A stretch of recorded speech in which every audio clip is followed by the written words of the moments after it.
အားလုံးပဲမင်္ဂလာပါဒီနေ့အတွက် review လုပ်ပေးချင်တာကဘာလို့လဲဆိုတော့နေ့ကိန်းနေ့လည်းဘက်မှာဒီလို2နာရီ3နာရီအချိန်မှာပေါ့နော် coffee တောက်တဲ့အချိန်ရှိရလေအဲ့အတွက်ကိုတောက်တဲ့ coffee လေးတစ်ခုကိုပြောပြချင်လို့ပါဘာလေးလဲဆိုတော့ Chosen coffee ပါ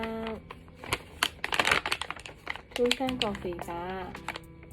တောက်တာလည်းကြာပြီပေါ့နော်နှစ်နဲ့လည်းချီနေပါပြီ။ဒါနဲ့3-4နှစ်လောက်ကလေးကတောက်တာပါ။သူကအစီကျတယ်ပေါ့နော်။ပြီးတော့တခြားတက်လုံးဝမပါဘူး။ဒီမှာရေးထားတဲ့အတိုင်းပဲ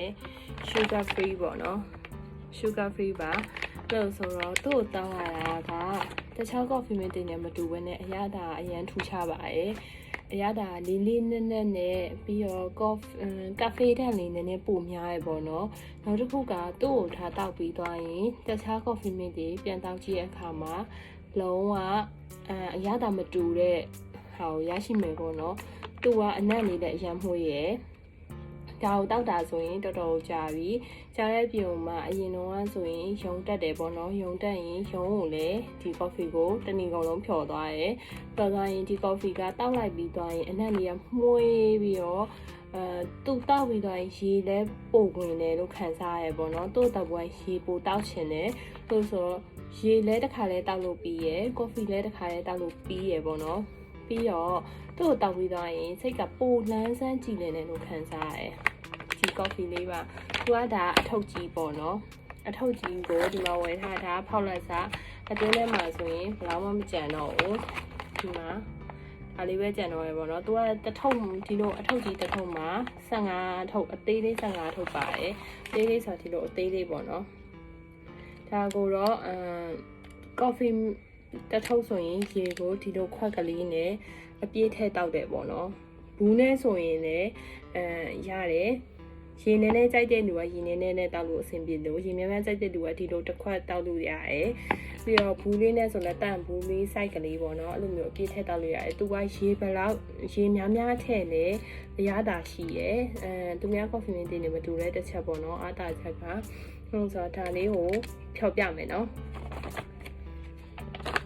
ဒါက sponsor post မဟုတ်ပါဘူးကိုကတာကိုကြိုက်လို့ review ပေးတာပါ coffee ကိုမီးနေကြလို့နှင်ကင်ပန်းအားတဲ့အချိန်မှာ coffee တောက်တဲ့ဟာတွေမီးနေကြလို့ဒါကို review ပေးတာပါ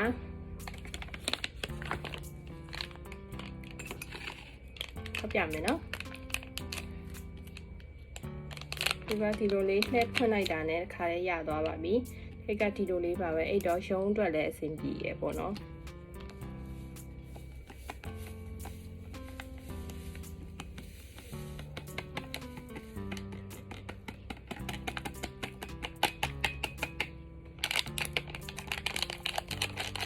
ဒီကိုရေအေးနဲ့လည်းဖြော်တောက်ရင်လည်းကောင်းတယ်ရေနွေးအပူနဲ့ဖြော်တောက်ပြီးတော့မှအေးချင်လို့ရေခဲတက်တာလည်းထည့်ထားခြင်းလည်းရတယ်ပေါ့နော်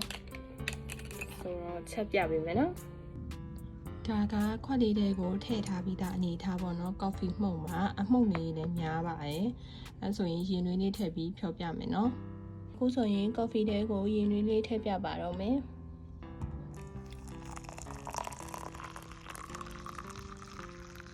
တချို့ကရေနွေးကိုတဝက်ပဲထည့်ရပေါ့နော်ဒီမှာတော့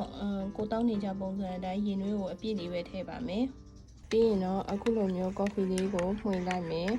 မှွေလိုက်ရင်အနံ့လေးကမှွေးနေရပဲ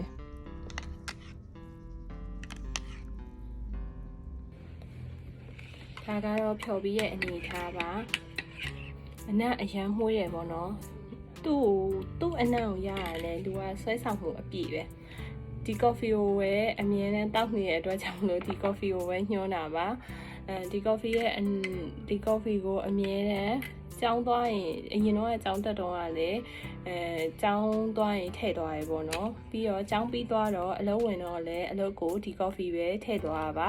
ပြီးတော့လည်းအခုအိမ်မှာလည်းဒီ coffee ပဲဆက်တောက်ပါတယ်တော့ review လေးပေးပြရပါဒီ coffee ကိုတောက်ခုတဲ့လူတိုင်းလည်းဒီရတာကိုခံစားမိမှာပါရုံးမှာအတူတူတက်တဲ့အမတယောက်ရှိရပေါ့နော်အိမ်မှာဆိုရင်လည်းဒီ coffee ကိုရမ်းကြိုက်တယ်ဒါက slimming coffee လို့သူတို့ဘက်ကတော့ခေါ်တယ်ဒါမဲ့ဒီမှာကတော့ဒီသူ့ရဲ့ဒီအမဲရောင်လေးပေါ့နော်ဒါ slimming coffee လို့ခေါ်မယ်ထင်တယ်coffee plus လို့လည်းခေါ်တယ် ဒီမှာရေးထားတဲ့အတိုင်းဆိုရင် coffee plus လို့လည်းခေါ်ပါတယ်2 cent မှာအရင်ကောင်းပါတယ်တောက်ပြမယ်နော်ခီးသွားရင်လည်းဒီထုတ်ကလေးကိုတည်သွားရင်အရင်အဆင်ပြေရပေါ့နော်ရေခဲလေးထည့်တော့ပေါ့အဲ့ခါကျရင်တော့ဒါပေမဲ့လန်ခီးကြတော့လေရေခဲမရှိရင်ဒီတိုင်းပဲရေလေးလေးနဲ့ဖြောတောက်လို့ရပါတယ်တောက်ကြပါအောင်အနံ့လေးကအရန်ကိုမှွေး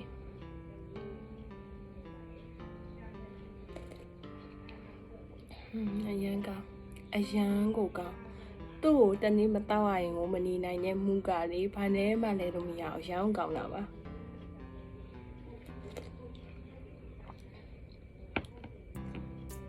perfect